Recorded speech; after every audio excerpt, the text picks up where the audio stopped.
मॅक्सीचं दुकान आहे बघा, दादरमधलं. पूर्ण आपल्याला जी साईज पाहिजे ना त्या साईज मधली मिळेल बघा. खूप छान छान आहे.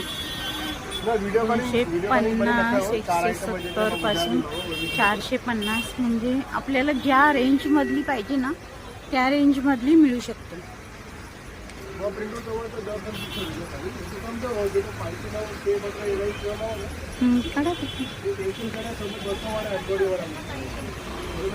पूर्ण मॅक्सीचंच दुकान आहे.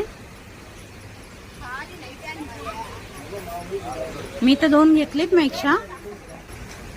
550, 600, 650, 600. बघा आपल्याला पाहिजे. छान छान डिझाईन आहेत. छान छान डिझाईन आहेत बघा. मंडळी आहे घरी प्रभादेवी.